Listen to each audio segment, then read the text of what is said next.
พระนามของพระองค์เป็นที่เคารพและบูชาแม่นหัวข้อที่พวกเขาจะศึกษาในวันนี้พระคัมภีร์ที่พวกเขาจะมาศึกษาอยู่ในมัทธิวบทที่5ข้อที่16ได้กล่าวว่าในทำนองเดียวกันนั่นแหละจงให้แสงสว่างที่อยู่ในพวกเจ้านั้นส่องแจ้งต่อหน้าคนทั้งหลายเพื่อว่าพวกเขาจะได้เห็นคุณงามความดีที่พวกเจ้าเฮ็ดและพวกเขาจะสรรเสริญพระบิดาเจ้าของพวกเจ้าที่สถิตอยู่ในสวรรค์มี3อย่างที่สำคัญอยู่ในพระคัมภีร์ข้อนี้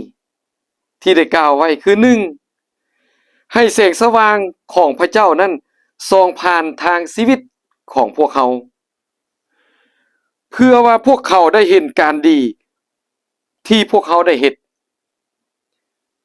3และพวกเขาจะสรรเสริญพระบิดาเจ้าของพวกเขาผู้ทรงสถิตอยู่ถึงฟ้าสวรรค์พวกเขาเป็นตัวหนังสือหรือเป็นจดหมายของพระเจ้าพี่น้องจื่อบ่คำภาวนาอธิษฐานของพระเยซูขึ้นต้นด้วยพระบิดาของพวกเขาผู้ทรงสถิตอยู่ถึงสวรรค์คำว่าพระบิดาของพวกเขาผู้ทรงสถิตอยู่ถึงสวรรค์นี้พระเจ้าบ่เพียงแต่เป็นพระเจ้าแห่งจักรวาลพี่น้องทั้งหลายพระองค์ยังเป็นพระเจ้าผู้ที่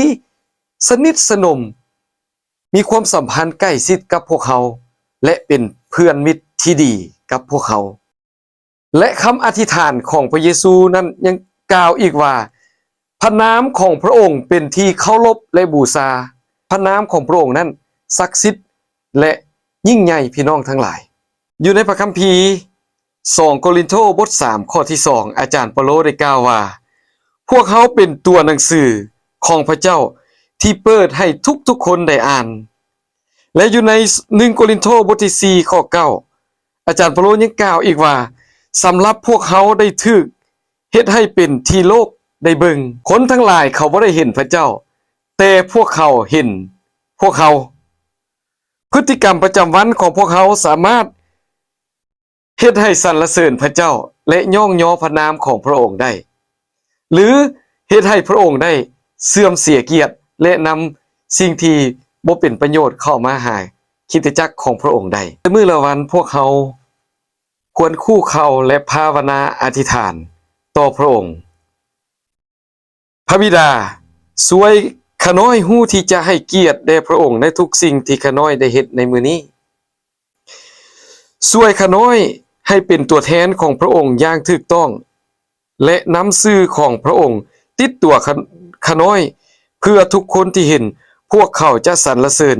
พระนามของพระองค์เจ้าพระเยซูสัญญาที่จะตอบคำอธิษฐานของพวกเขา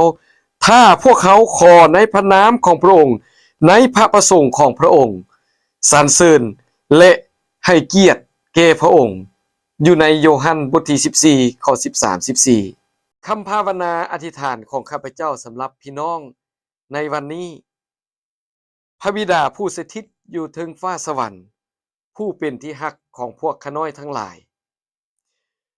ขอพระองค์ช่วยพวกข้าน้อยในมื้อนี้ในการเว้าจาและการประพฤติ